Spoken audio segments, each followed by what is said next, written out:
परिचय। क्या तुम दिल्ली में यमुना नदी के किनारे गए हो? नहीं मैम। हाँ मैम, मैं एक बार गया हूँ, लेकिन मैम नदी के किनारे बहुत खराब बदबू थी और वो बहुत गंदी भी थी। हाँ गौरव, तुम बिल्कुल सही हो। यमुना इस समय भारत की सबसे अधिक प्रदूषित नदी है, लेकिन पहले ये स्वच्छ थी, किंतु अब हमारी गतिविधियों ने इसे प्रदूषित कर दिया है तथा ये गंदी दिखती है। मैम, हम किस प्रकार इस नदी को प्रदूषित कर रहे हैं? हमारी बहुत सी गतिविधियां जैसे प्लास्टिक के थैले फेंकना, कारों से होने वाला प्रदूषण, औद्योगिक कचरा डालना, इसकी स्वच्छता को क्षति पहुंचाते हैं। आओ इन्हें और हमारे पर्यावरण पर इनके प्रभावों के बारे में विस्तार से जानें। उद्देश्य। इस पाठ के अंत में आप निम्न करने में सक्षम हो जाएंगे: पर्यावरण को परिभाषित करने और इसके सजीव और निर्जीव कारकों की सूची बनाना, परितंत्र की अवधारणा, उसके घटकों और जैव घटकों के समूहकरण की चर्चा करना, एक दूसरे के पोषक जीवों की श्रृंखला यानी आहार श्रृंखला और जाल बनाना, मानवीय गतिविधियां किस प्रकार हमारे पर्यावरण के लिए खतरा बन गई हैं, इनका वर्णन करना। पारितंत्र। पारितंत्र किसी क्षेत्र में सभी पौधों, जंतुओं तथा सूक्ष्म जीवों के साथ पर्यावरण के सभी अजैव भौतिक घटकों की अन्योन्य क्रिया से बना एक प्राकृतिक तंत्र होता है। पारितंत्र के अवयव। पारितंत्र निम्न दो अवयवों से बनता है: जैव घटक, जिनमें सभी जीव सम्मिलित होते हैं। अजैव घटक में सम्मिलित हैं भौतिक कारक जैसे धूप, ताप, रासायनिक कारण जैसे खनिज पदार्थ, मृदा की नमी इत्यादि। पारितंत्र के प्रकार। पारितंत्र के प्रकार। पारितंत्र के दो प्रकार हैं: प्राकृतिक पारितंत्र, वन, रेगिस्तान, घास के मैदान, पर्वत इत्यादि। कृत्रिम पारितंत्र, पार्क, बगीचे, अनाज के खेत, चिड़ियाघर इत्यादि।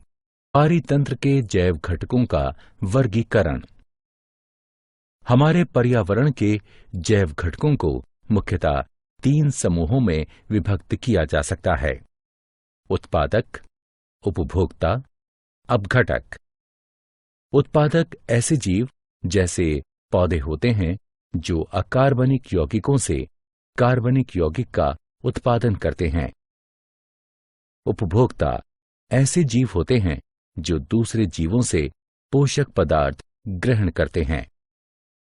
अपघटक सूक्ष्म जीव होते हैं जो मृत पौधों एवं जंतुओं का अपघटन करते हैं। वे मृदा में उपस्थित जटिल कार्बनिक पदार्थों का सरल अकार्बनिक पदार्थों में अपमार्जन करते हैं, जिनका पौधों द्वारा पुनः प्रयोग होता है। आहार श्रृंखला। आहार श्रृंखला पारिस्थितिकी समुदाय में उपस्थित जीवों की उत्तरोत्तर व्यवस्था होती है, जिसमें एक जीव से दूसरे जीव तक आहार ऊर्जा की श्रृंखला का निर्माण होता है। इस श्रृंखला का प्रत्येक जीव अपने नीचे के जीव पर आहार के लिए निर्भर होता है और बदले में उसके ऊपर का जीव उसे आहार बनाता है। आहार श्रृंखला का प्रारंभ उत्पादकों से होता है। उत्पादक प्राथमिक उपभोक्ताओं यानी शाकभक्षी का आहार बनते हैं। वे द्वितीय उपभोक्ता यानी मांसभक्षी का आहार बनते हैं और उनमें से कुछ तृतीय उपभोक्ता यानी श्रृंखला में सबसे ऊपर स्थित मांसभक्षी का आहार बनते हैं। पोषी स्तर। आहार श्रृंखला का पोषी स्तर। आहार श्रृंखला का प्रत्येक चरण जिसमें आहार ऊर्जा का स्थानांतरण होता है उसे पोषी स्तर कहते हैं। प्रथम पोषी स्तर में उत्पादक होते हैं, द्वितीय पोषी स्तर में प्राथमिक उपभोक्ता होते हैं, तृतीय पोषी स्तर में द्वितीय उपभोक्ता होते हैं, चतुर्थ पोषी स्तर में तृतीय उपभोक्ता होते हैं। चूंकि प्रत्येक पोषी स्तर पर आहार ऊर्जा का स्थानांतरण कम होता जाता है, इसलिए पोषी स्तरों की संख्या सीमित होती है और 4 या 5 से ज्यादा नहीं होती। पोषी स्तर। आहार श्रृंखला के पोषी स्तर में ऊर्जा का प्रवाह। हरे पौधे यानी उत्पादक उनकी पत्तियों पर पड़ने वाली सौर ऊर्जा का 1% ग्रहण करते हैं और प्रकाश संश्लेषण के दौरान उसे आहार ऊर्जा के रूप में संचित करते हैं। एक पोषी स्तर से दूसरे पोषी स्तर तक ऊर्जा के स्थानांतरण के दौरान 90% ऊर्जा का क्षय हो जाता है और केवल 10% ऊर्जा ही एक स्तर से अगले पोषी स्तर तक स्थानांतरित होती है। अतः प्रत्येक पोषी स्तर पर ऊर्जा के स्थानांतरण में 10% का ह्रास होता है। इसे ऊर्जा स्थानांतरण का 10% नियम कहते हैं। जैव आवर्धन। हानिकारक रसायन जैसे कीटनाशक तथा पीड़क नाशक जिनका प्रयोग फसलों को कीटों और पीड़कों से बचाने के लिए किया जाता है, उनको पौधे अवशोषित कर लेते हैं और ये आहार श्रृंखला में प्रवेश कर जाते हैं। चूंकि ये रसायन अजैव निम्नीकृत है, यह प्रत्येक पोषी स्तर पर उत्तरोत्तर संग्रहित होते जाते हैं और इनकी मात्रा बढ़ती जाती है। क्योंकि किसी भी आहार श्रृंखला में मनुष्य शीर्षस्थ है, अतः हमारे शरीर में यह रसायन सर्वाधिक मात्रा में संचित हो जाते हैं।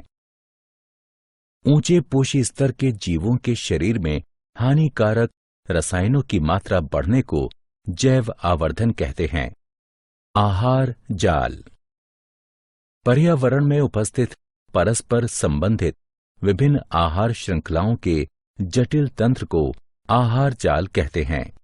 मनुष्य के क्रियाकलाप पर्यावरण को किस प्रकार प्रभावित करते हैं?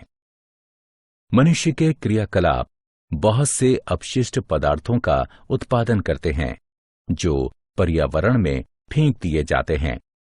ये अपशिष्ट वायु, जल और मृदा को प्रदूषित कर देते हैं।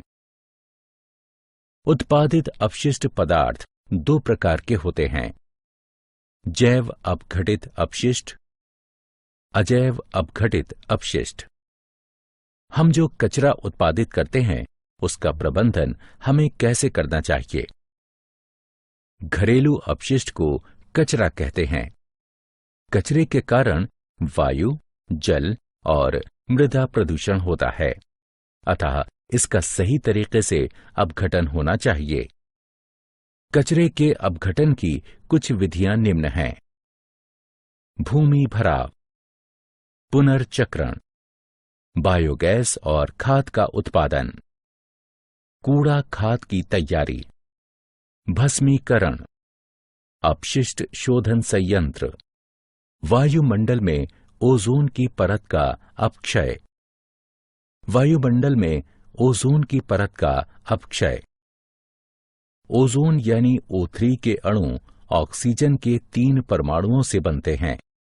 वायुमंडल के उच्चतर स्तर पर यूवी विकिरण के प्रभाव से ऑक्सीजन के कई अणु स्वतंत्र ऑक्सीजन परमाणुओं में बढ़ जाते हैं, जो ऑक्सीजन अणु यानी O2 के साथ संयुक्त होकर ओजोन बनाते हैं। वायुमंडल के ऊपरी स्तर में उपस्थित ओजोन की परत सूर्य से आने वाले हानिकारक यूवी विकिरण से पृथ्वी की रक्षा करती है। यूवी विकिरण से मनुष्यों में त्वचा का कैंसर होता है। रेफ्रिजरेटरों और अग्निशामकों में प्रयोग होने वाले क्लोरोफ्लोरोकार्बन यानी CFCS जैसे रसायनों के प्रयोग से ओजोन की परत को क्षति पहुंच रही है, अतः ओजोन की परत की रक्षा करने के लिए CFCS का प्रयोग अब कम किया जा रहा है। मूल्यांकन। आइए आगे बढ़ने से पहले जांचें कि आपने कितना सीखा है। निम्न जलीय आहार श्रृंखला को पूर्ण करने के लिए जीवों को सही स्थान पर उठाकर लगाएं। क्या आप जानते हैं, ओजोन परत को क्षति पहुंचाने वाले पदार्थों पर 1987 में मॉन्ट्रियल संधि हुई थी।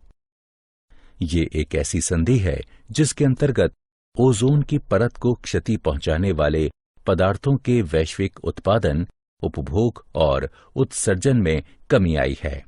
सारांश। आइए हमने जो कुछ सीखा है उसे संक्षेप में दोहराएं। एक पारी तंत्र में जैव और अजैव घटकों की अन्योन्य क्रिया शामिल होती है। पारी तंत्र के जैव घटकों में उत्पादक, उपभोक्ता और अपघटक शामिल होते हैं। विभिन्न जैव स्तरों में शामिल जीवों की श्रृंखला आहार श्रृंखला का निर्माण करती है। एक पोषी स्तर से दूसरे पोषी स्तर तक जाने में ऊर्जा का सतत क्षय होता है। उत्पन्न होने वाले अपशिष्ट पदार्थों को जैव अपघटित अपशिष्ट और अजैव अपघटित अपशिष्ट में वर्गीकृत किया जाता है। क्लोरोफ्लोरोकार्बन रसायनों के प्रयोग से ओजोन की परत को क्षति पहुंचती है।